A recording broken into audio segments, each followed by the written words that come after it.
Zupe. Klāt ir atkal ceturtdiena. Kā vienmēr esmu Rīgā Subaru servisā, labu auto. Vasara tuvojās.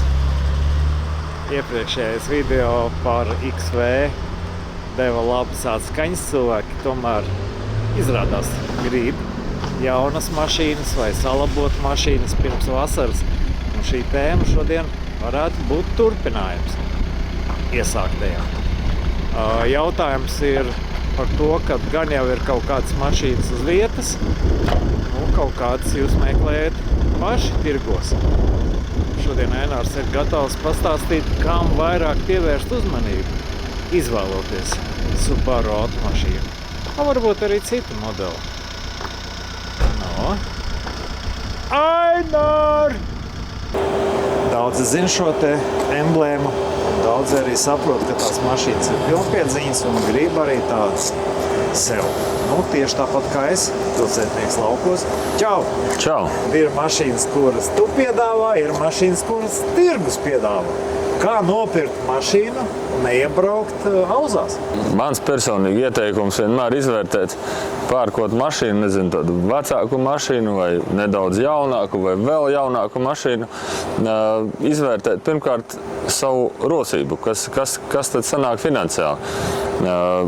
Nepirkt pa pašu pēdējo naudu, bet nopirkt mašīnu un lai paliek rezervīte, ja nu kas, jo tehnika ir lietota, jebkurai var kaut kas notikt, bet tas, ko es vēlos kādu informāciju dot, par to, kā paši vai pārbaudīt, vai, piemēram, tai mašīnai to defektu, jo ir pietiekami daudz, kad nemaz negribās tāda mašīna, vai arī saprast, ka šāda veida defekts ir un var atbraukt uz servisu, parādīt, iedziļināties, saprast, kāds ir risinājums, cik tas finansiāli ir labi vai nav labi jūsu makam.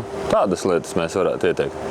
Pirmais ieteikums mašīnu skatoties būtu vēlams, lai tā mašīna ir augsta un to pirmo darbināšanas brīdi, kā tas izskatās, vai tur nav kāds dūmainība nenāk ārā, vai kāda lieka skaņa no motora. Vienmēr, protams, ir nevis tikai ar acīm mašīna jāpērk, ja tur labi izskatās, viss ņemu, vai tur tikai bremžu diskus paskatījāmies, bremzes veselas ņemu, ja, bet burtiski tā, ņemt, pavirināt durvis. Atver, verās labi vai neverās labi. Visas 4 vai šī gadījumā visas 5 vai viss verās, viss strādā. Apskatīt motortelpu vai viss ir savās vietās. Tas joprojām piederās pie tā vizuālā.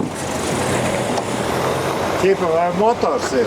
Motors ir vai sauss, nav sauss, svaigi mazgāts motors.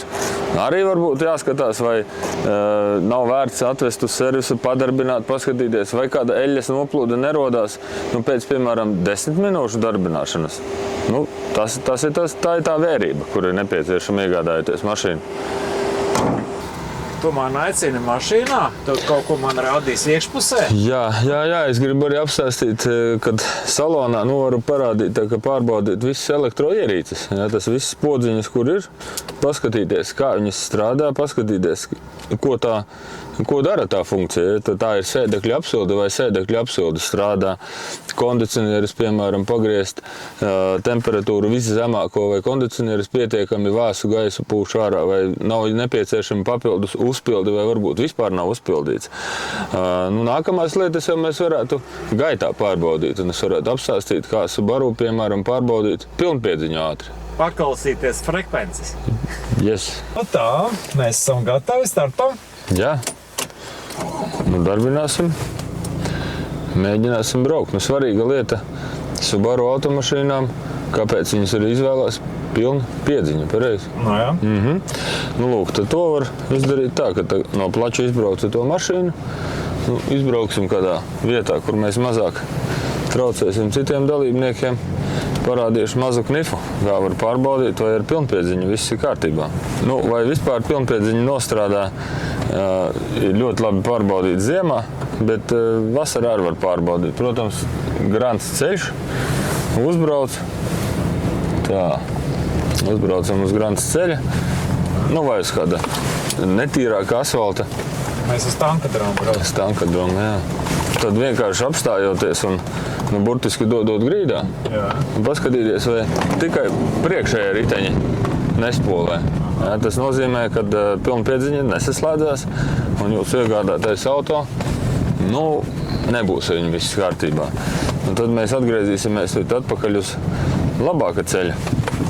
Un tad nākamais knifs, ko es parādīšu, mēs varam laikam arī šī pat ceļa parādīt, jo svarīgi jau ir kustības parādīt, ne jau šai mašīnai defekta mums tā kā nav, bet tās kustības. Tātad apstājamies taisnā virzienā, lēnām braucot, tad, kad stūri līdz galam izgriezta vai uz vienu vai uz otru pusi, viegli palaižam mašīnu ripot. Tai mašīnai jājūt to pilnpiedziņas slodzi, tā jau nebūs, ka viņi nejūt, bet lai nav tāda īpašība, ka tāda sajūta, ka tā mašīna soļo, tā kā veļās pāri, tā kā bloķējās kaut kas. Tas nozīmē, ka pilnpiedziņa savukārt būs sabloķējusies. Gan tad, kad tā pilnpiedziņa nestrādā, gan arī tad, kad ir sabloķējusies un sāk tādiem klikšķiem strādāt. Problēmas risinājums ir viens. Tur būs jālien iekšā ātrumkārba un būs jārisina tā problēma. Pie reizes braucot, tagad mēs pārbaudām arī kadeni, vai ne? Vai negrib kaut kas? Tankadromā to senāk, bet nevienmēr varbūt kāds autotirgotājs, kam ir varbūt tīra smuka mašīna, neļaus mums braukt pa kodiem baigajiem bezceļiem vai tādām netīrākajiem ceļiem. Ja? Tu pateiksi, kā man tāda būs jāmazgā mašīna, tu nemaz varbūt viņu neesi gatavs pirkt, ja? Tad neļaus tādas lietas. Tad nākamā lieta, ko var pārbaudīt, protams,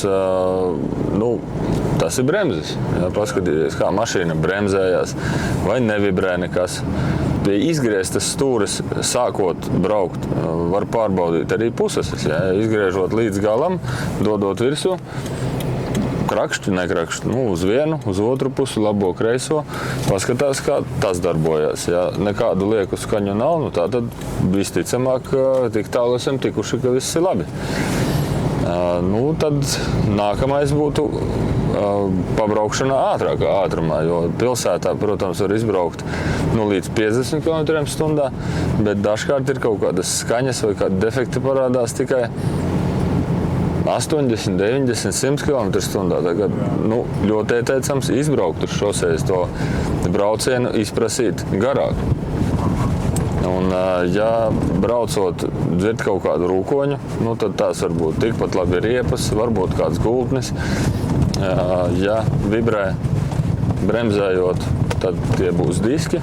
Ja, un te jau salasās kaut kāds nosacīti defektu saraksts, kuru nāksies risināt. Jo man personiski ļoti traucē braukt ar mašīnu, kurai ir šāda veida defekti. Agri vai vēlus viņus risināšu. Es ceru, ka arī citiem tas pats ir svarīgi. Tad šādi var izvērtēt to mašīnu pats un varbūt pat neko nesakot pārdevējiem. Saprast, es gribu to mašīnu vispār braukt uz servisu pārbaudīt, vai jau es pats saprotu, ka te viss ir labi un es servisu atbraukšu tikai kaut ko mazliet pielabošu. Vēl ieteikums, protams, iepazīties ar automašīnas remonta vēsturi, ja tāda ir pieejama. Lai ir skaidrs, eļļas mainītas, nav mainītas, tā pavisam skaidrs, jo burtiski šodien atbrauca cilvēks, kas nesen nopircis mašīnu un prasa, vai ātrumkārbā jāmaina eļļas. Saku, vai tev ir ziņas, kad ir mainītas? Nesot ziņu. Ja nav ziņu, tad to ziņu var padarīt par zināmu ziņu. Jānomaina, jo pretējā gadījumā tu nezini, viņa vispār ir mainīta vai mainīta ļoti sen, kad atkal ir pienācis laiks.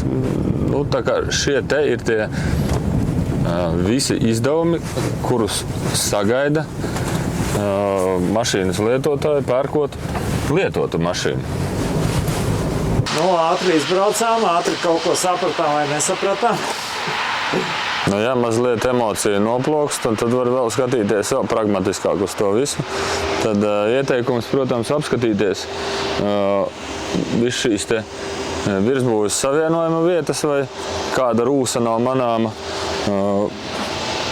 Ļoti labs parametrs ir apskatīties, atverot durvis, visas durvju apakšas, kas tur ir ar rūsu.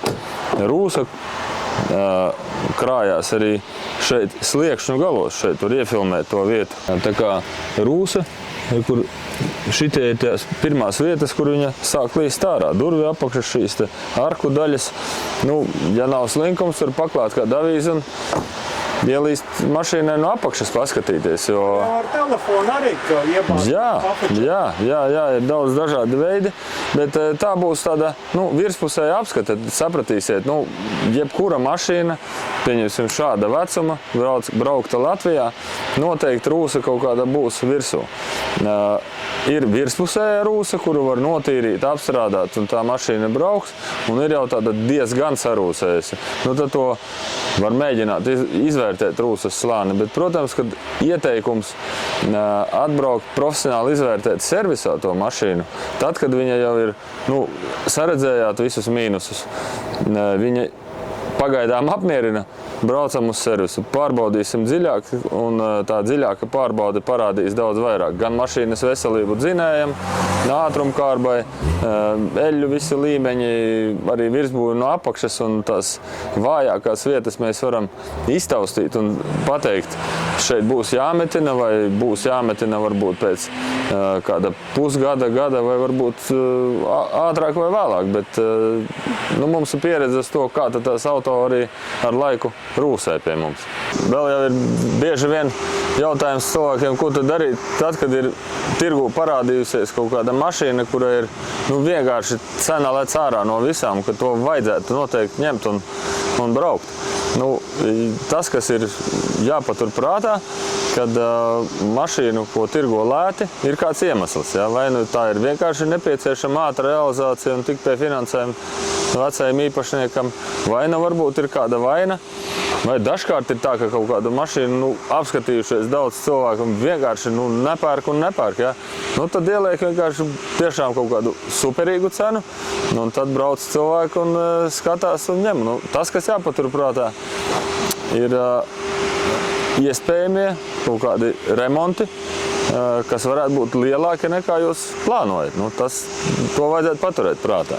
Un tas, kad jūs varat atbraukt arī pie mums uz servisu pārbaudīt mašīnas, un arī ir vienmēr mums kaut kādas 2, 3, 4, 5, kuro reizi mašīnas, kas ir pieejamas uz vietas. Ja? Piemēram, šīs te visas 3 mašīnas var iegādāties kaut vai šodien.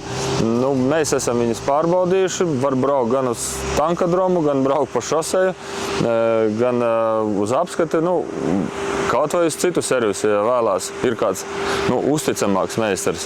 Lūk, šis un šis auto. Tā kā, varianti ir, atliek tikai izvēlēties pareizāko, un iekāpt šajā zvaigznē.